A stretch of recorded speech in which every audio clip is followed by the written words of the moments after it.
Trojan family, what's up, man? USCJ here with some breaking news, with some big time news. USC gets a commitment from Jadon Perlotte. And listen, he is a big time guy out of the state of Georgia. You guys already know I brought you this video just a little bit ago, and I talked about him almost a year ago. Talked about how he was very interested in USC. We'll take a look at his information and see exactly who he is. But USC, listen, they're doing a great job. Continue to move and groove. They're not going to stop recruiting. They continue to go on the recruiting trail, continue to build relationships. And this is what we're seeing for Coach Matt Inch and USC football Trojans. Now, I said Matt Inch because he is the linebacker coach. But let's take a look at his film real quick. And you guys can see a very explosive kid, a guy that plays with great leverage, a guy that plays with lateral movement, a guy that's sideline to sideline, a guy that can absolutely move and groove. He's ranked number 165 overall in the country.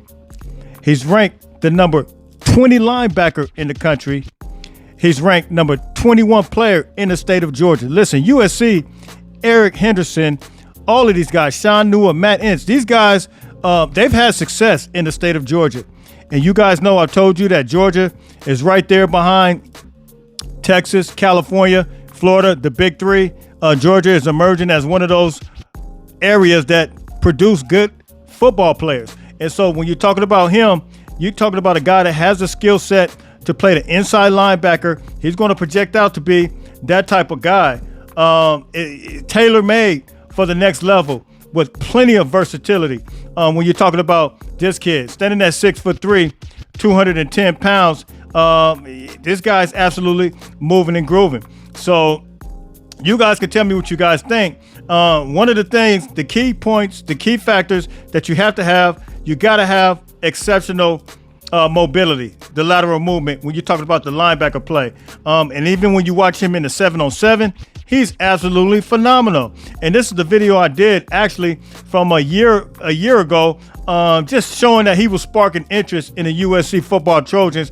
And sure enough, it came back. He was actually committed to Georgia, and you know, the interest was still there, and the USC was able to still continue to recruit. And this is the importance of not giving up.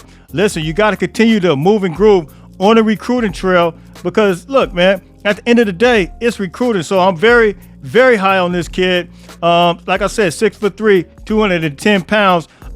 Change of direction is phenomenal. Very twitchy player. I love what we see, love what we have from this USC football commit. In 2023, he had 55 tackles, 8 tackles for loss, 5 pass breakups, 4 quarterback hurries, and then 2 sacks and an INT in his junior year at Bedford, at Buford. So look, I think he is a phenomenal guy going into his senior year. Even his junior year, he had quite a few snaps when you're talking about it on the varsity level. He accounted for 4 tackles, 1.5 sacks, INTs, and 1 QB hurry. So look, man, this is a big time kid, man, a kid that's explosive. And now we have another linebacker, Makai Tayaga, which is the other one out of the state of California. And look, it's straight up go time. Look, he does have a brother that plays D-line as well at Wofford University. So he comes from an athletic background. So look, man, drop those comments. You guys can tell me what you think. USC now officially has another linebacker in the class, Jadon Perlotte. And it's straight up go time. Hit me in the comments. Tell me what you think. USCJ32 on Instagram, USCJ32 on Twitter. Until later on, everybody stay blessed. Fight on, fight on.